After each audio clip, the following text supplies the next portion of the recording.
And Mr. Betcher, we are now live.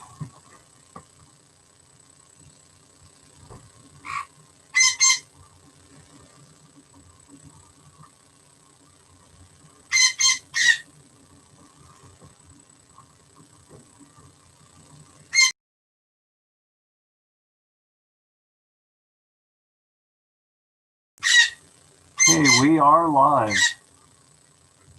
Sorry, I was on mute. Today is Monday, December 14th for the Special Finance Committee agenda. We have all members present. I believe we need to take a roll call of the committee members, though. Mr. Lanzer, if you would be so kind. Mr. Betcher? Here. Ms. Cheney? Here. Mr. Pridnoff? Here. All members present. Lovely. We have to set the agenda and adopt. Has everybody had a chance to review the agenda? Any additions or comments? If not, I need a motion to approve the agenda. I'll make a motion to approve. Second. All right, all those in favor? Aye. Aye. Motion carries. Nobody is registered to address the committee. We have minutes from Monday, November 23rd for approval. Do I have a motion to approve the minutes? So motion. Second. All those in favor? Aye. Aye. Motion carries. All right, we'll get into new business with the financial packet for November 2020. Mr. Lanzer.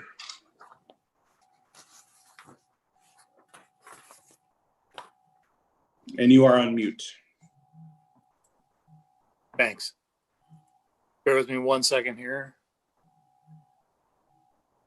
All right, for consideration this evening is a request by administration to approve supplemental reappropriations. At the end of the year, it's a best practice to perform a series of adjustments to appropriations, revenues, and purchase orders in order to ensure adequate funding for outstanding invoices and to aid in the end of the year financial requirements. If approved, the adjustments requested will be sent to the Hamilton County Auditor as soon as approved. Another item of note that I want to mention is village employees received a 30% reduction in employee health insurance costs from the carrier for the month of December.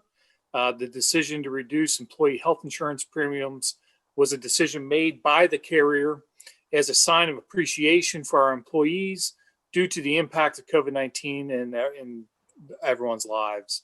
The reduction in employee health insurance for the month of December was approximately $4,000 across employees. In addition, in the previous financial report, we mentioned the necessity to review village employee vacation carryover policies for the police department.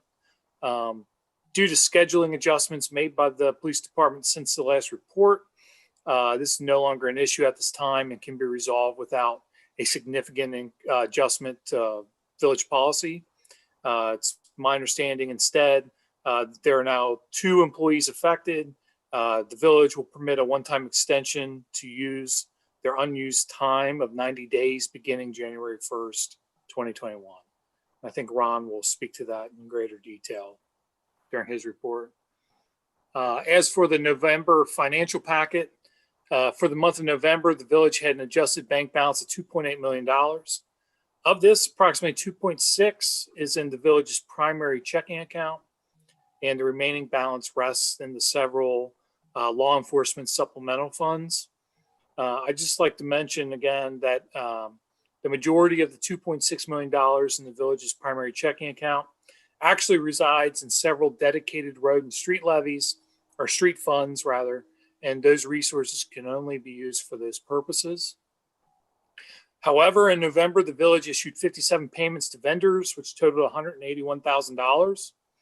The top 5 payment payees for the month of November were payroll, Rumpke, Ohio Police and Fire Pension, OPERS, which is regular village public employee retirement, and U.S. Bank.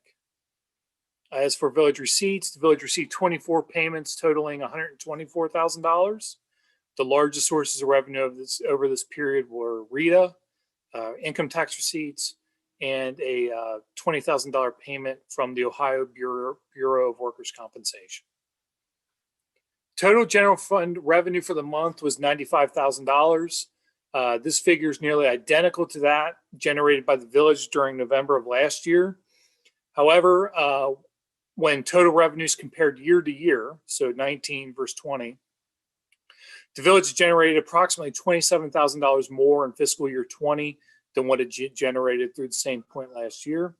The increase in general fund revenue when compared year to year closely matches the increase in general fund income tax revenue from 19 to 20. So for the year, the village generated $765,000 in income tax receipts. This is through November. We've received additional revenue since then. This figure is $27,000 more than what the village generated through November of last year.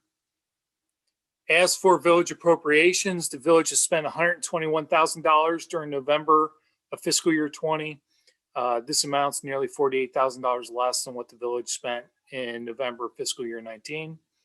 As in previous reports, the decrease in appropriation spend November and fiscal year 20 when compared to that from the previous year continues a trend that we've witnessed throughout most of the year of declining appropriation spend month to month when compared to month last year.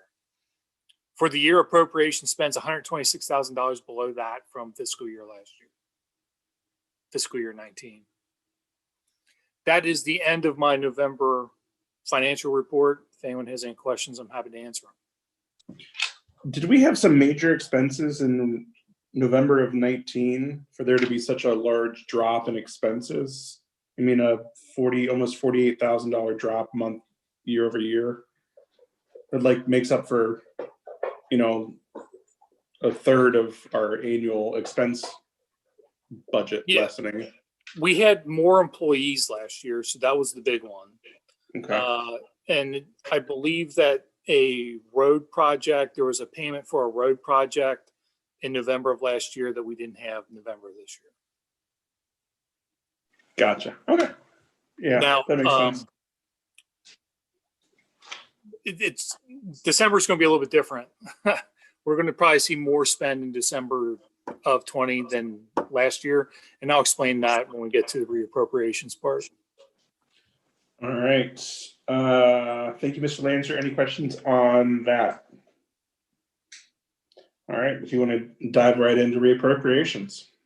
Yeah. So there's several items that we are going to, that I'm going to present and ask for approval. I mentioned just a few seconds ago about an increase in December appropriation spend. What I am asking for is an increase in appropriations for the, let me pull it up here, I'm sorry. An increase in appropriations for solid waste, Rumpke. What we've done historically, we paid 13 payments in a year. We defer the December payment until January and essentially make 2 payments in January. I'm not sure why that was the practice in the village. It preceded me, but we've generated enough revenue this year that I would like to get on a 12 payment schedule to Rumpke each year to get out of this 13 month payment schedule. I don't know why it happened, but what I'm going to do is increase revenues to account for additional revenues that we received this year, and then increase the solid waste by approximately $25,000 just to pay it out this year. An additional adjustment I'm going to make is in the Fund 2152. That's one of the new CARES Act funds that we set up this year to help us account for pass-through CARES Act funding from the state of Ohio. When we set up the fund, we set it up as all $120,000 would go to operational expenses. We have a balance of approximately $100,000 in that fund, and I'm going to move the majority of that to the personal line item to pay to make those resources available to pay our first responders for the village. We believe that's an eligible expense, and it'll help us. The other item is a reduction in revenue for one of the law enforcement accounts, our law enforcement funds, Fund 2081. We projected more revenue than we expected, or than we projected more revenue than we actually received. And this is a basic accounting requirement, the adjustment that I have to make and submit to them. Total appropriations for that fund aren't going to be adjusted. It's just the revenue portion. Any questions?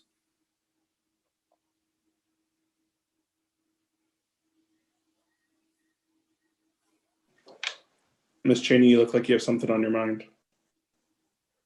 No. Okay. That's perfect. All right. So you needed a recommendation for approval in council from us. That's right. Okay. I will make a motion to recommend approval of the reappropriations for 2020. I'll second it. All right. All those in favor? Aye. All right. Moving on to the addendum to 2020 vacation carryover into 2021. Thank you, Mr. Betcher.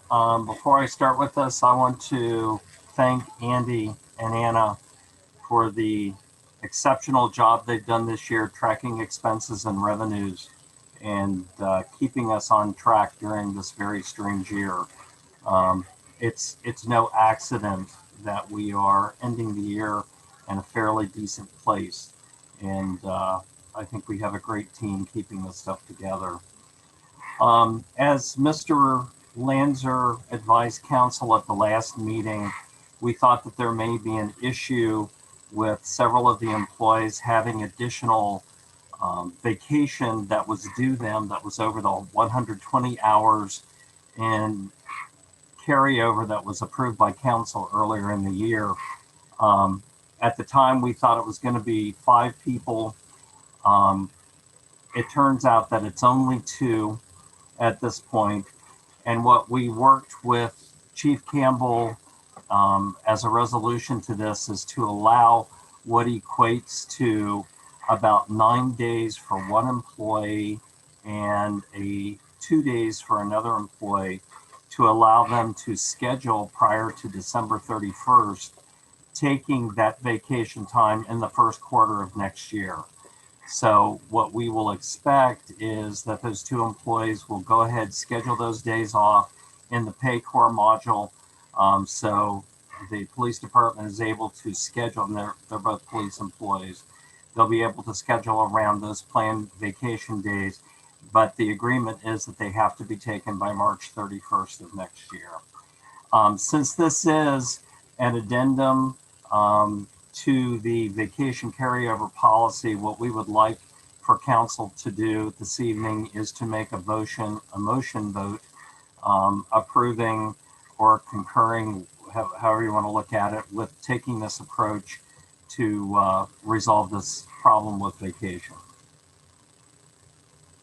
Any questions on that process? Not for me. Do you need a recommendation from us? Yes, that would be great. All right. If I may have a recommendation. I'll make a recommendation. Perfect. Do I have a second? Second. All those in favor? Aye. All right. Code funding. Okay, last thing on the agenda this evening is throughout this 9-month period that we've been dealing with COVID and various funding pools, you may recall that there were actually 3 separate funds of money that were appropriated to us from county through the CARES Act. One was approximately a $75,000 to $80,000 pool of money. Another was about $120,000. Those were both funds where we were actually given the money to store on our own accounts and to track it.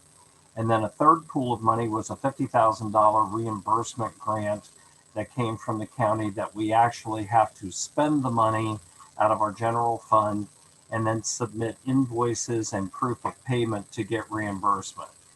So what Mr. Lanzer was speaking of earlier in his report is we expect there to be about $100,000 out of the second fund that we have not used that for things, for capital expenditures, but we're going to reappropriate those into personnel. The $50,000 pool, there are 3 different projects that are currently in process that we are going to apply for reimbursement. This is like a moving target on a regular basis with this funding. So we'll have, as we get to the end of the year, a total accounting for what we did, how much it cost, where it went. Mr. Lanzer has put together a detailed report for me that I've not yet shared with council. We wanted to get through this appropriations this evening, and then we'll make adjustments to that. I'll get that to the council members sometime this week.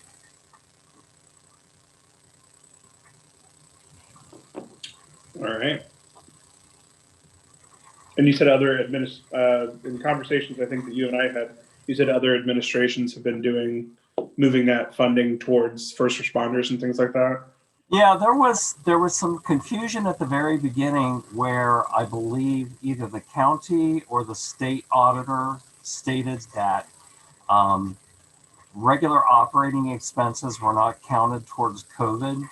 But in some of the smaller communities where you don't have first responders who are directly assigned to that activity, if you remember, I think it was back in September, we passed a resolution recognizing our police department as our first responders out there dealing with residents and being exposed to COVID randomly, just like any other first responder would be. In the CEO roundtable from the Center for Local Government, there was discussion a couple of months ago about being able to document those activities and then being able to reimburse the village for those payroll expenses. Many other communities have done that, and we're following suit with this approach. Lovely. It's good. All right. I think that's all of the new business. Any old business or announcements? The only thing I see is the Finance Committee meeting is scheduled for Monday, January 25th. So a month and a week or so from now at 6 p.m. in the new year. Anything else? I don't think so. Thank you to Ms. Cheney and Mr. Pridnoff for a wonderful 2020 of the Finance Committee. Mr. Lanzer, Mr. Hirth, thank you guys for always being so lovely and helping us get through this year. It's been a little weird. And thanks Anna as well. So I know that she was not able to join. So thank you to her for helping us and being the bulldog that we need sometimes. Other than that, if I have a motion to adjourn. Motion. Second. All those in favor? Aye. Aye. All right. We'll see this committee in 2021. Okay. See you at 7.